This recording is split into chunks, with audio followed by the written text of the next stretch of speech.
Mankad, C.K. Naidu, Vijay Hazare. They were all playing professionals. Salim Duranis, they were professional cricketers. Chandu Borde. Then we would see some strokes and we would like to go and play those strokes. Today you have IPL and you have people playing all these things. I think in cricket, when you look at it, luck is a very important factor. Hard work is in every.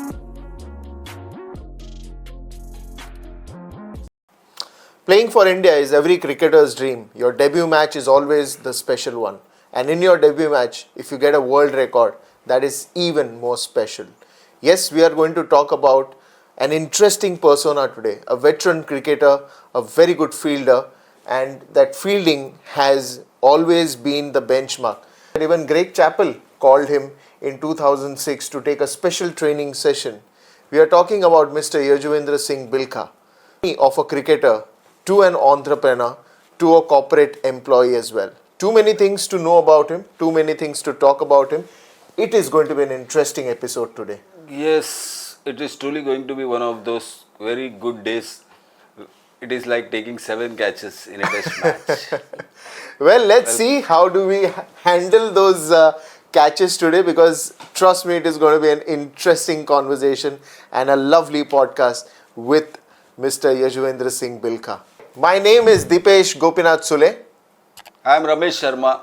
And welcome to yet another podcast at The Bald Meets Bold. Well, it's a privilege because the bald meets the bold, Mr. Yayjurvindra Singh Bilkha. Yeah. Coming from a prince family, I think today I feel that, I'm sitting with a prince, because it's a very different feel to, sit with a prince. I've never done that in my life, and would be the first time I'm doing that. Too many stories to talk, too many heartfelt discussions to talk, because I think moreover today what we are looking for is the untold story of Mr. Yayjurvindra Singh Bilkha. It all started from Rajkot. Yes. We will talk about the life of cricket, from cricket to entrepreneurship. We will also talk about cricket and life other than cricket. So too many things to talk. I don't know where to start, but probably you can talk about Start from the very beginning onwards. I'll start from the very beginning. That's a good suggestion. Yeah. But how was it to born in a family of prince, and how that life is? Yeah, it was pretty interesting in the sense I was very blessed. As my parents, one thing about the princely families was they sponsored sports and especially cricket. So I'll give you an example.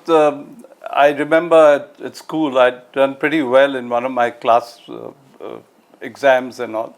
I'd come first, and I came and I told my father and my family, and they were all happy, congratulated me type of a thing, and said, but how have you done in cricket? So I said, I got a 50. They celebrated the 50 runs and not the education. So one knew from that time, sports was an important factor in a princely person's life. So for me, I think that the first childhood toy was a bat or a cricket ball. What was it? A bat and a ball, naturally, always. Anything, a table tennis bat, whatever. But they loved sports, and that's how I think cricket also came about in India. Because if that sponsorship had not come through the princely family, like my grandfather was very much involved with Saurashtra cricket. And if they had not put all this money, and then you had Indore having their own team, you had a Gwalior, you had a Patiala, you had a Vijayanagaram.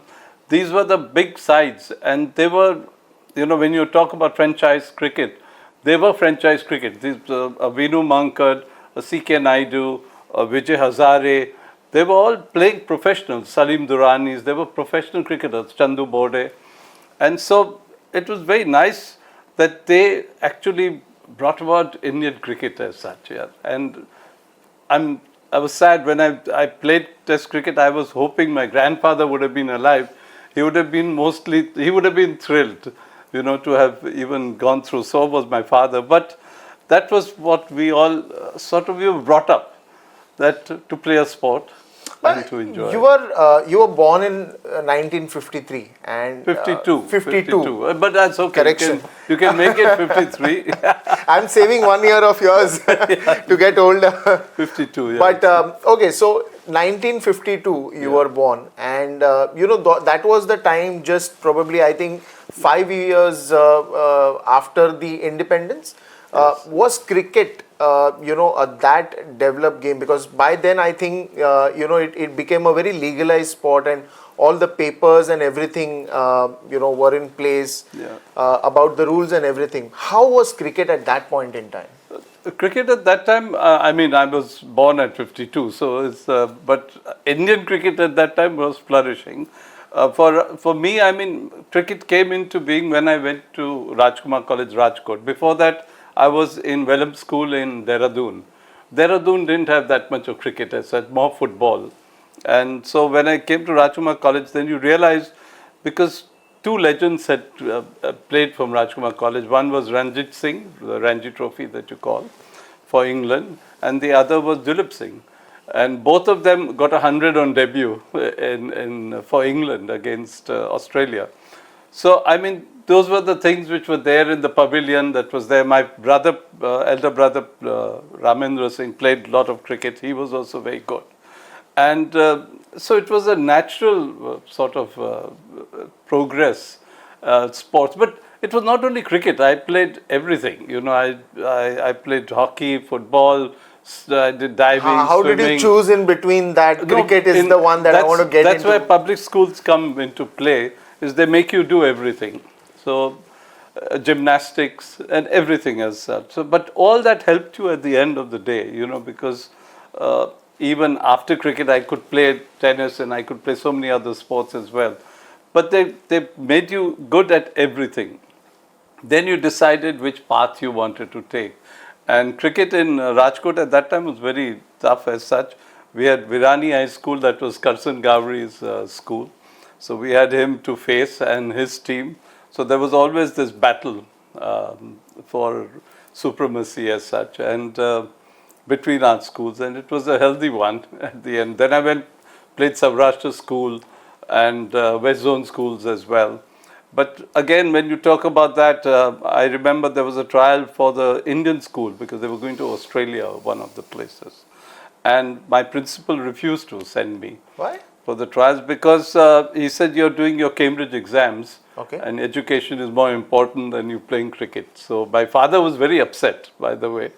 But at the end of the day, that worked out well because he says first education, then cricket. And that was also an important factor, education for us. But at that point in time, probably when you were growing up, you already get that feeling, or probably by that time you were always looked upon as the prince. And you know, who was actually a role model playing cricket? I mean, to have a father who is supporting your sport, your dream, your passion, that's great. I mean, you rarely find that. See, we were brought up, like I said, with Ranjit Singh, Dilip Singh, and that time, naturally, Patodi was there. Nawab Patodi was captain of India.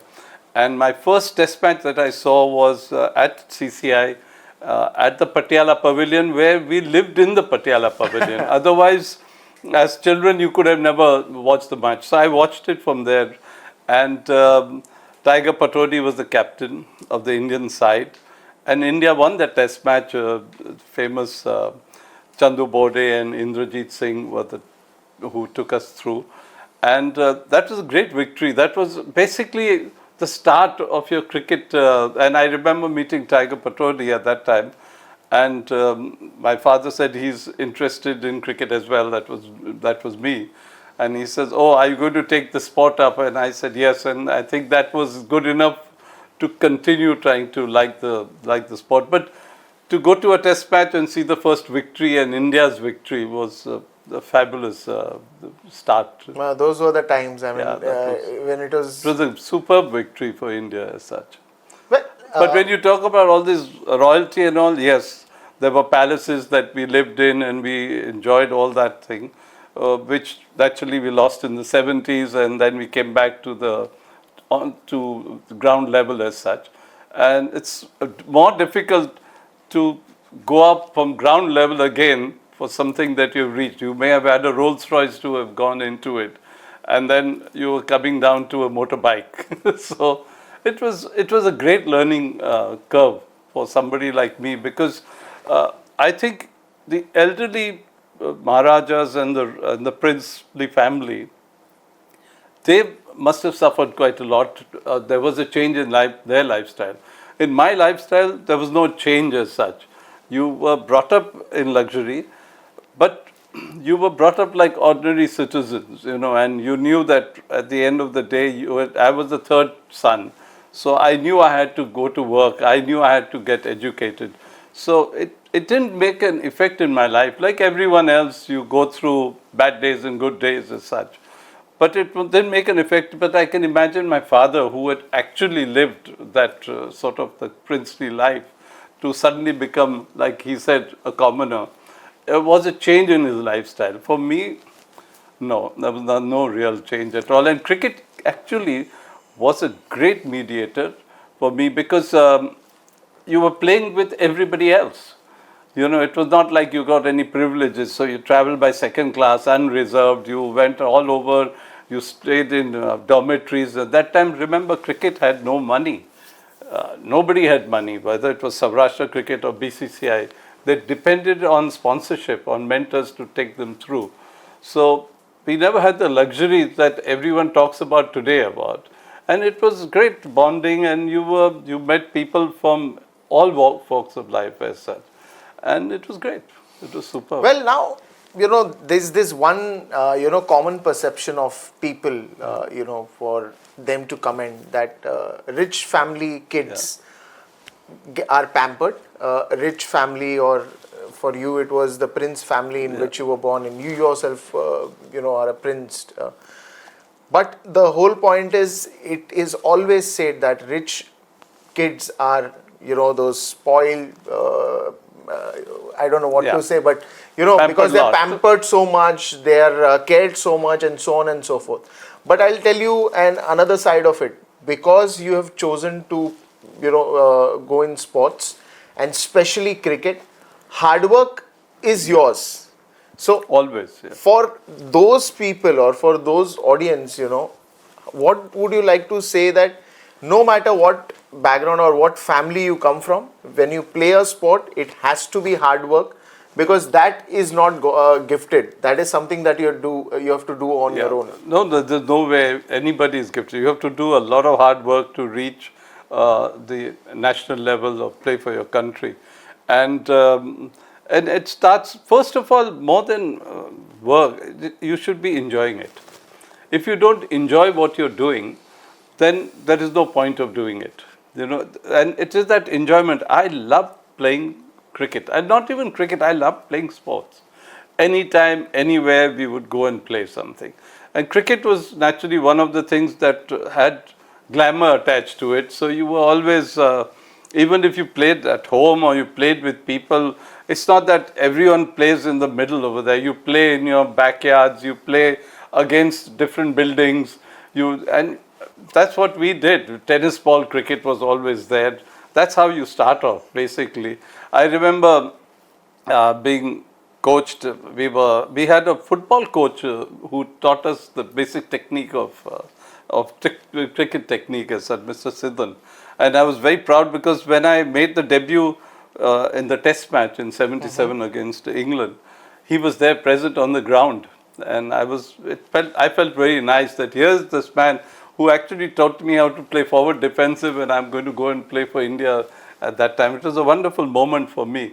And that was, it was all about sports, basically. And it's really nice that one could continue something like that. But how challenging does it get? Because, the Indian climate is completely different. The wickets here are completely different. But the moment you go abroad, the moment you go to other countries, it's a complete different weather. First of all, the body has to get used to. And then the conditions that you have to get settled in, adapt it, and then play a sport like that. How challenging it is? It's very challenging.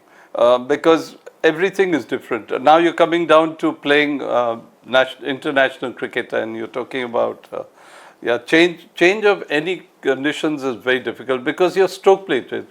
Forget that. The conditions in India, in Rajkot and Gujarat where we played, or Saurashtra by that time, sorry, is that there were no turf wickets. I'd never played on a turf wicket till I went to Pune and all before college, because we were only playing on matting wickets. So I don't know what they talk about bouncing ball and all that, and we only played on a bouncing wicket. So we had never. So I remember first time going to play on a turf wicket. Sorry, it was in Ahmedabad for Saurashtra schools. And I asked my coach, I said, what should I do? He said, make sure you play forward, because if you play back foot, you'll be out LBW. Because our stroke play was all square cut, pulls, shots that were on a bouncy wicket. And here was a turf wicket. It's like playing on grass. Tennis is playing on grass and on something else, another surface. So there's a complete, that's where you have to adapt yourself right from your school days. And fortunately today, everyone has got turf wickets all over. Everyone's got all the facilities. They are all very, very sort of lucky. We had to watch cricket. We used to watch cricket on sometimes reels which would come, or you would see it somewhere, and then we would see some strokes and we would like to go and play those strokes. Today you have IPL and you have people playing all these things. They're exposed to so much more than what we were. So when you talk, adaptability comes into from that stage itself, from about, and the culture that you have to go through with different cultures, different languages, different people, different habits. In those days, you would have 4 people staying in your room, and all 4 totally different, from different backgrounds, different things.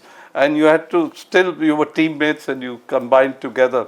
But when you talked about the hard work, there's a lot of hard work to do. And to go today, when I look back and I said, how did I play in the sun in all those days, those hours, is something that I marvel at myself. I said, I couldn't do it at So this how was stage. your daily routine? Like you used to get up early? I was in school. School, you're totally, there was nothing. When I went to college, naturally, I joined science initially, into science I was in. So you were good at studies as well? Yeah, I did pretty well in studies.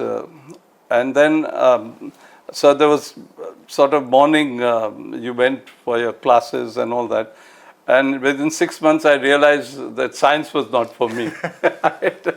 Because cricket started at 4 o'clock and went along to 7. And arts was a much better sort of environment to be in. And you could spend some time more things. So we used to, afternoons were all sports as such. And in school, we started off with gymnastics and PT. So, I was a good gymnast also. I got gymnastic blues in my, so I could do a headstand and head springs and all, which was quite nice for me. And then you had your classes, and then in the evening, 1 hour of one of the sports.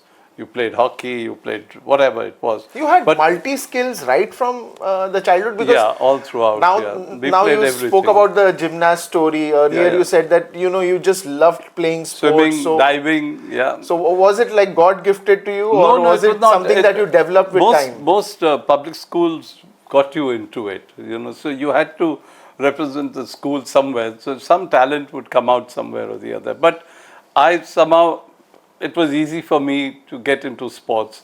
Where education was concerned, I had to work hard. I think. But then when you take up a sport and you take up something seriously, then you have to really work hard at it. So it would be like what you were saying is early mornings, going for runs, training, this, that.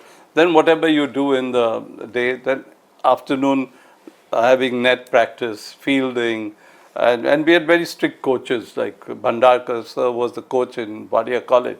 I was very grateful that he was. He was a very strict sort of a coach. And he would make us do about 100 catches, and every catch you dropped became an additional one. So it went on to 110, 120. You made sure that's how one got all those catches, and he would make the ball wet and hit it to you. And there was a lot of hard work which went into it. And it was, you only see the glamorous part when you finally play for India. But it's the whole momentum of it, or the work force that goes into every day of training, every day of understanding what is good for you, your technique, improving upon it, and actually sustaining yourself through it is a, and that's in everything, every walk of life. I don't think I think Virat Kohli very nicely said the other day is that everyone goes through hardship. I mean, somebody now talks about, oh, this fellow was, he used to be in the Maidans, or this chap has come up from here. At the end of the day, what you said is so right. To reach there, everyone has to do that much of effort and work towards it. Whether you are from the Maidan or not, you get thrown into the Maidans as well. And you have to do as much hard work as anybody else over there. And it's not the hard work which is important, this thing, but people don't realize it's your passion and your aim. And you want to achieve your target, you want to achieve what you are aiming for. In that, whether you want to be a doctor, whether you want to be an engineer, whether you want to be a cricketer, you go through the same process. I mean, a doctor has the same issues. When he's initially in his internship and all that, he has to stay in as much of a horrible accommodation as anyone else. So is it with a graduate or an MBA or whatever. It's not that.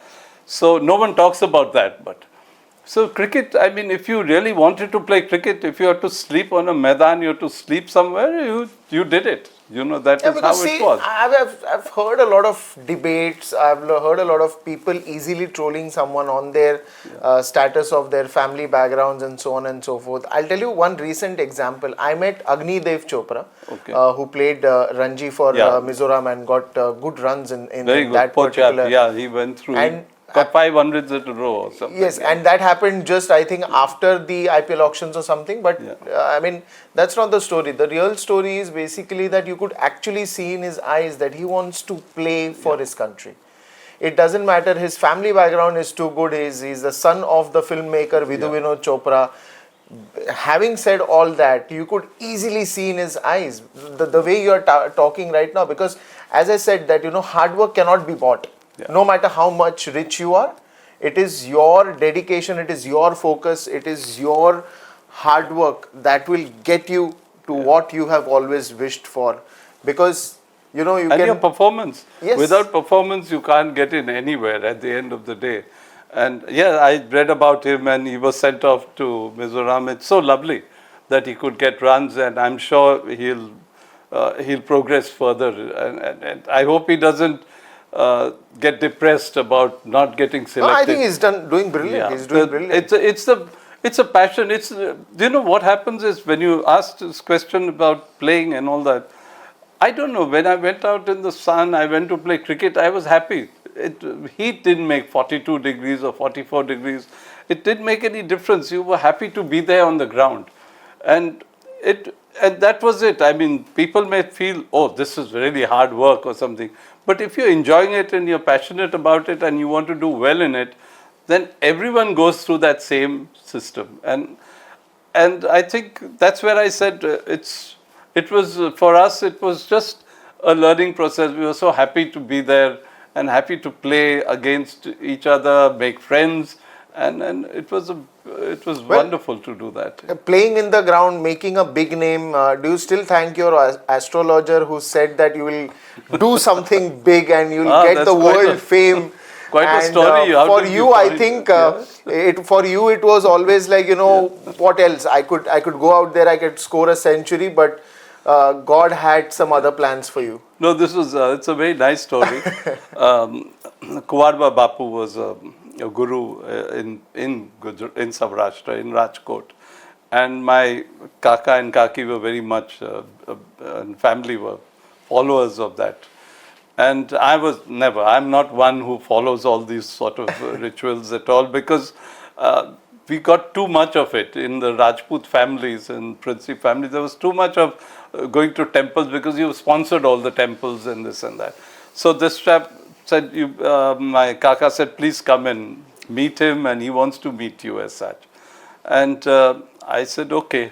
I mean, it was a family ritual. So I went there, and he didn't speak at all. He was on that quiet, the, what do you call it? Yeah, moans. So he had not spoken for many years as such. And so he had a slate in which he would write this thing. And so he said, hello, welcome. He could write in English. And apparently he said, I played first cricket as well in the old days. So that brought out the thing. And so I was quite enamored by this chap without any clothes, but very little clothes, writing all this in a slate, everyone around him, this, that. And so he said, cricket, and also I said, yes, he knew I was a cricketer, this, that. And he said, you play for India. Wow. So I said, That's big. I said, wow, this is great. This is a good guy. That's the thing. And he said, world record and all that. So I said, in my mind, I said, good. I was nearly on that periphery of playing. At that time, I'd done pretty well in the zonals and all that. So I said, anyone could have said that, that okay. And anyone says it for the good part of it. And he said, world record you will do.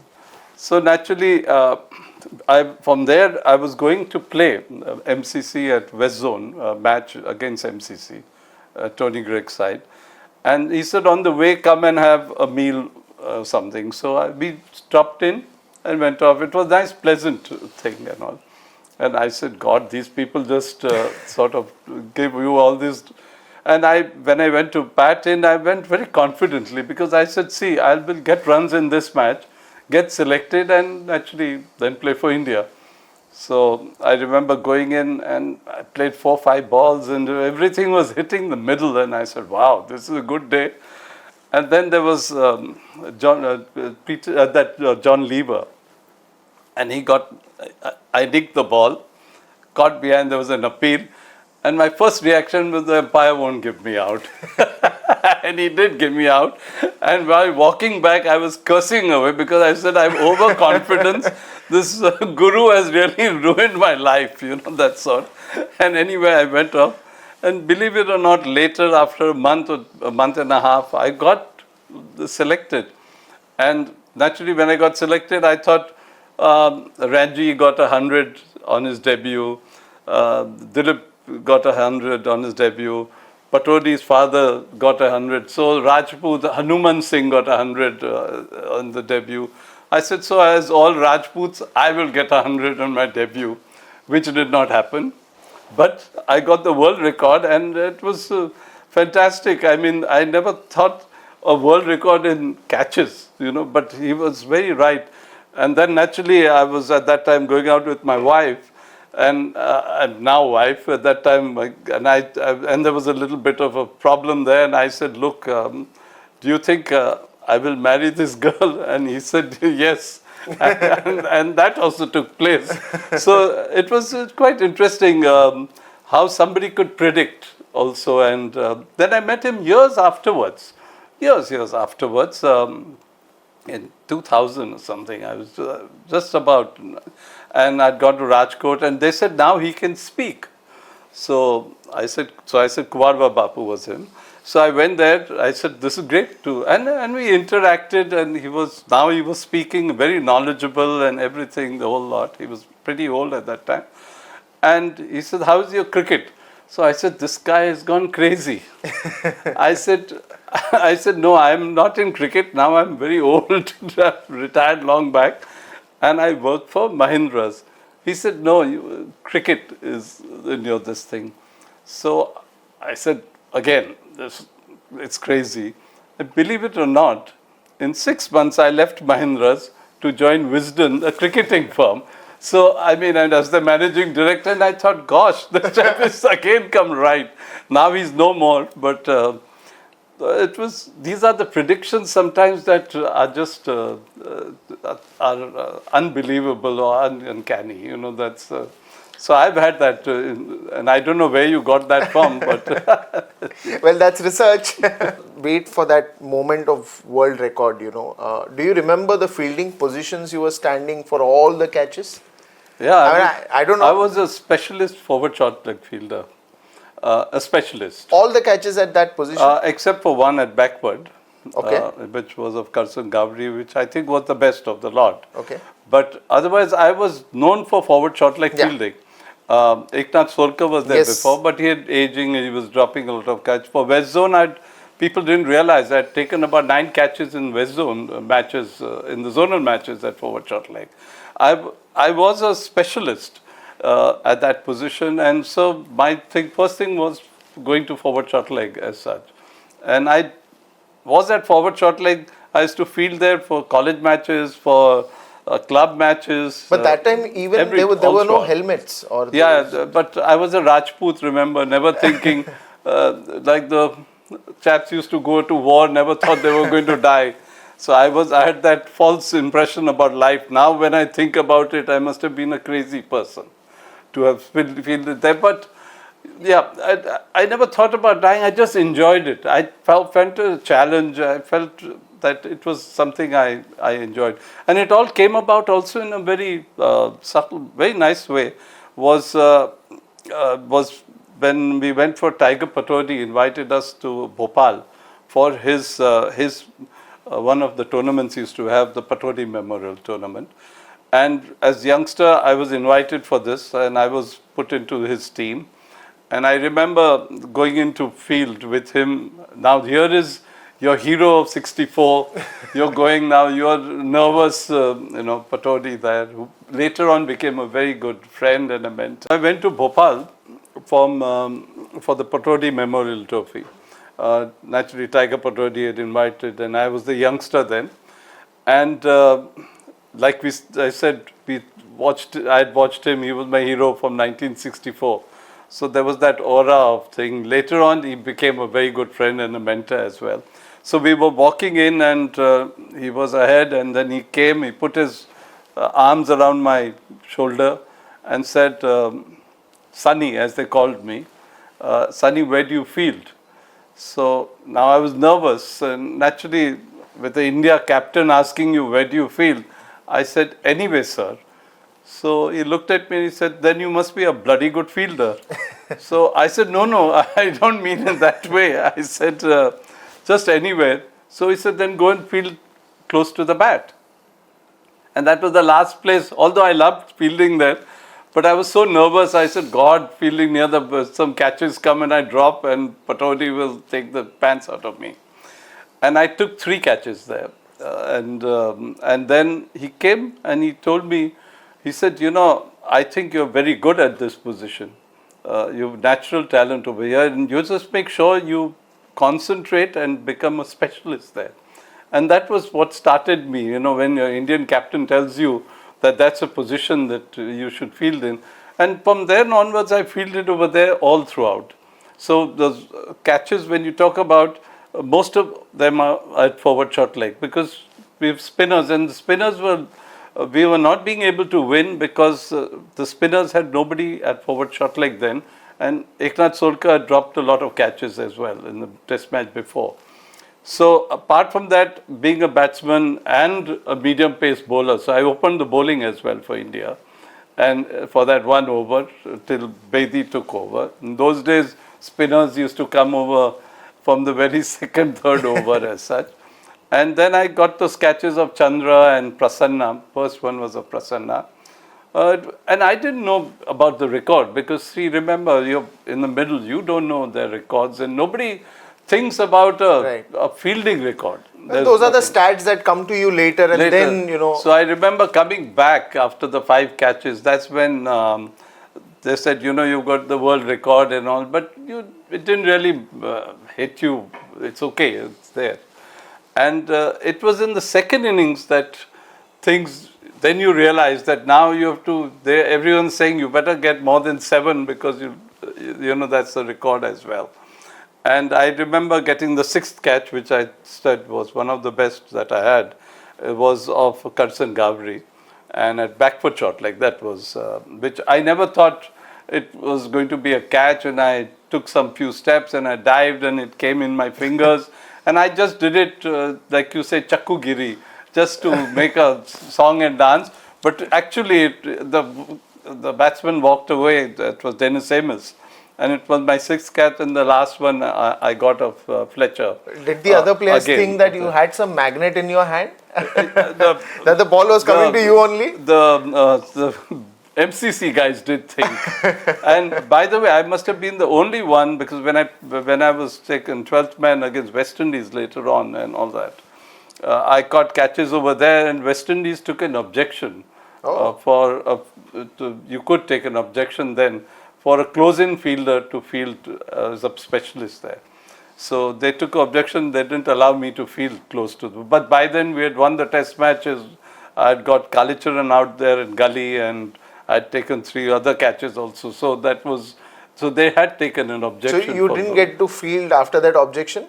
You couldn't field close to the bat, because they said he cannot. He's a 12th man, and they could at that time do that. Isko dehshat kehte hain, dehshat.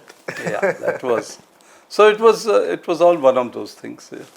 So it is actually easier than actually to face. I'm very much interested in knowing whether you, being from a princely state, from a royal family, and playing with ordinary people, common people, like, did you find any kind of nepotism or any kind of this thing, backbiting because of your royal lineage? No, never. I didn't find that, because, like I said, from school cricket onwards, you played with a whole variety of people. And so there was never, among the cricketers, no, never anything. We were considered as one, and it was always looked upon. But where the differentiation came in, when you talk about, was in your selections and all. See, what happened, the royalties had ruled Indian cricket. And finally, there was this, even before independence, it's their lifestyle and all that everyone started hating as such, and feeling suffocated about. And so in cricket as well, Tiger Patodi was a Nawab, and he had led India for quite a while, and they felt that the royal family should not be put into. They've had their opportunity, and yes, so from the administration side, there was a lot of people who hated you. He hated from where you were coming. But where cricket was concerned, no, nobody ever gave it. Because remember, there was Hanuman Singh as well who had come there. There was Indrajit Singh who had played as well.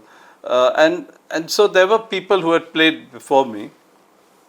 I think I was the last of that clan who have, from the Maharaja's family, who have played and for India. But I never found anyone else. The only thing everyone utilized was you may be having enough contacts all over for us to go and have a meal at some auntie's place or an uncle's place. I had that question for you, because naturally God has gifted you with beautiful looks, handsome looks, and you were one of. I still remember I was just 10 years old. I seeing you and your hair, and you were actually.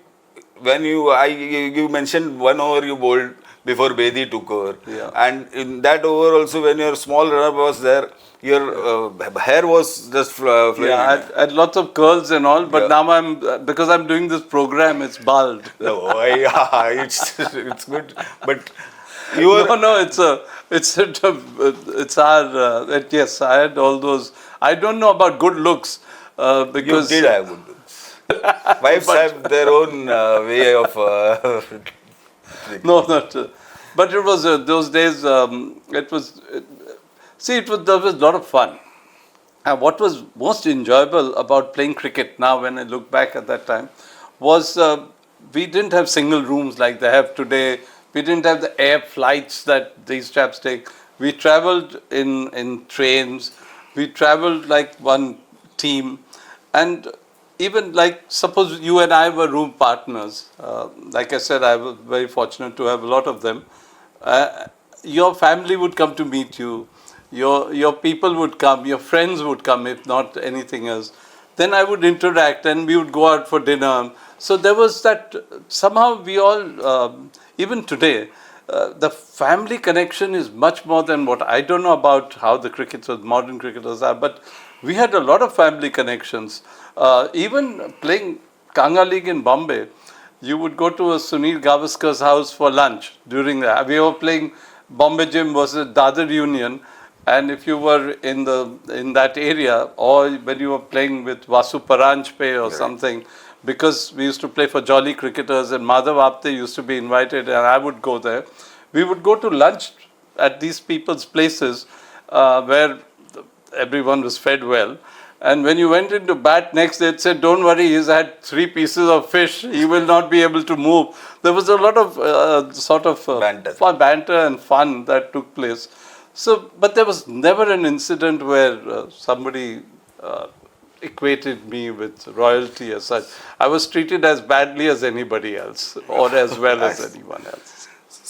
So from Saurashtra, doing schools, Yeah. going to Maharashtra, Pune, there is a difference of language, number one. Then I have been to Saurashtra, Rajkot. Yeah. I have been to Pune also. I have spent some time there. Yeah. Pune cricket was, at that time, your time, it was a bit Khaduch type, like Mumbai's. Like Mumbai's. Correct. And I remember that you used to lead the side. Yeah. And couple of batsmen I can recollect, Milind Gunjal. Yeah. And I think Surendra Babu was a little later. No, he was much later. Much later. Yeah. They were real good. And No, you had Hemant Kanetkar, Hemant Chetan Chauhan, Madhu Gupte, Chandu Bode himself. But when you talk about the cultural difference, yes, there was a lot. And unfortunately, even today, I can't speak in Marathi. And I feel very bad about it because I've been part of Maharashtra from the 60s, mid-60s, and I can't speak in Marathi, which is terrible. I'll tell you, it is a horrible thing. And one of the things I wanted to do after retirement also. So, but there was a cultural difference at that time. Naturally, you were a non-Maharashtrian, but you were from Wadia College. So there was there was a SP College and Wadia College fight in Pune. So that was the Maharashtra lot. This was a little bit more English lot. So there was this tension which happened. But at the end of the day, like I mentioned earlier as well, it's the runs. If you get hundreds, then you get hundreds, and you have to get selected. But a very nice incident took place. I remember first day at Ranji Trophy nets.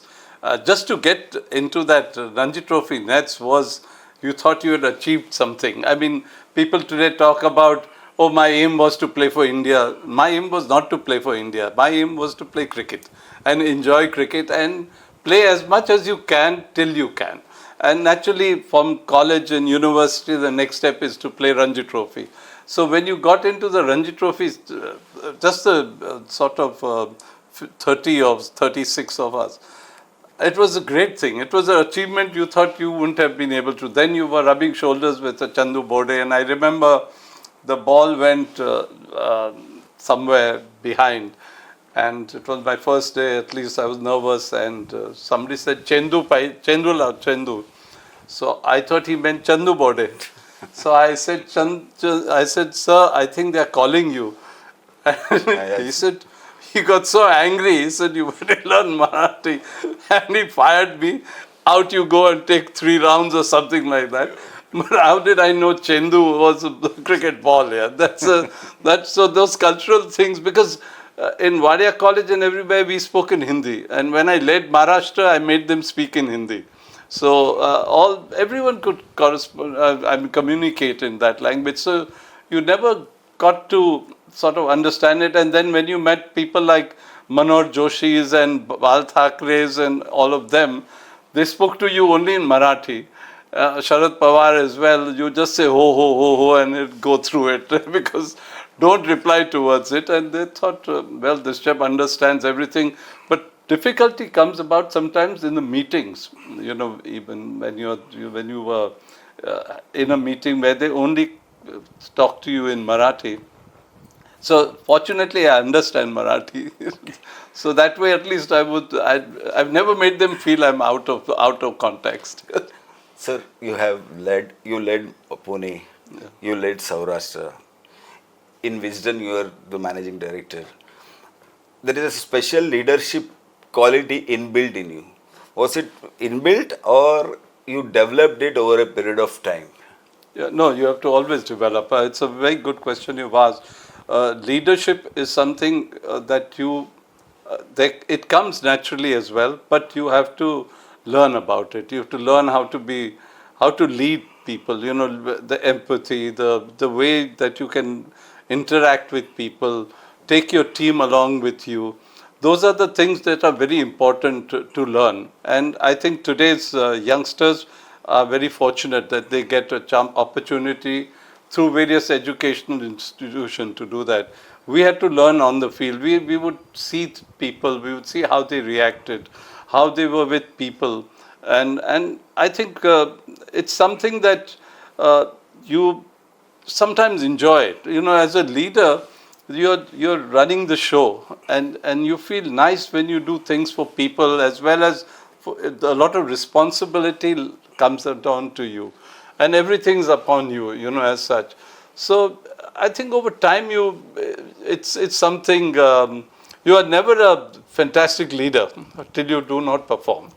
Yeah, Because leader is as good you know, as his team. I was with TCS, the leadership of Mr. Ramadurai, Chandra's boss, who was the brilliant. He was a brilliant leader, silent, quiet, never lost his temper, and thought so strategically. And same way in cricket, and you had Keshav Mahendra in Mahendra's, who was same. You have Ratan Tata also, but you admired a lot of. You read books on leadership.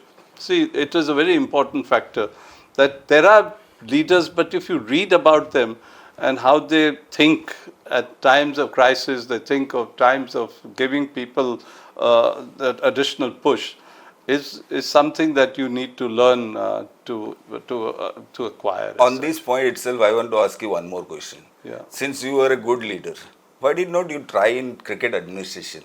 Why did you go into BCCI administration? I was working for Mahindra's, then Wisdom, and then TCS. So I never got a chance to be part of it. Now I am in the Indian Cricketers Association. I'm a director and a board member looking after former cricketers. So that was set up by Lodha committee and is handled by BCCI. So I am part of that today. So it's about leadership when you talk about in cricket is also quite interesting because you know, in the sense, who was a good leader? It's something that everyone talks about. Was it Dhoni? Was it Patodi? Was it Gavaskar? Was it Ganguly? Kapil Dev was. See, then you looked at it. Is who strategized? Who thought? Chandu Borde, he was a fantastic leader. Ashok Mankad in India, in Bombay, was a great strategist and a thinker. M.L. Jaishima was a great leader. Patodi was fantastic.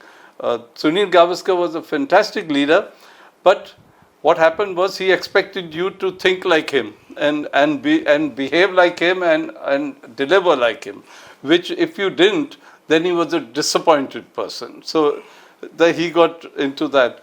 So Dhoni was he's not actually over time he's developed into a good leader. What he did in 2007 in winning the World Cup was, I think he made so many cricketing errors, but his luck was with him. So a leader again comes to that you have to be lucky. A leader has to be lucky because the environment has to help you, people have to help you to be a good leader. You may be a fantastic thinker, but if you don't have the right team to support you, you can do whatever you want, it's not going to happen. Right, all stars have to match and everything should fall in place. That is, I think in cricket, when you look at it, luck is a very important factor. Hard work is in everything. I mean, I don't think there's a first-class cricketer who doesn't work as hard as a test cricketer. Anybody who's played first-class cricket has got an opportunity to play for India. I always feel that you have the talent. To reach there, you need talent, and if you have that, you just need that bit of luck. You need just the right environment. Something has to click for you, and that is something that everyone works hard towards and hopes. When you go to bat, you may be an atheist, But I'll tell you, the first thing you say, God, don't let me get out on the first ball. That you always pray at circumstances like that. And that's the important part. And when you talk about leadership, these are the things, your opportunities, your luck, and how you take it forward from there. And at the end, a leader can only be judged by what the subordinates have said later on. You may feel it's a good, but that's where I think Dhoni has come out so well, because anyone who's played under him has been very happy about it. So has Ganguly as such. And people who have played under him have respected him. And that respect comes not only about performance, it also comes how you are with your team.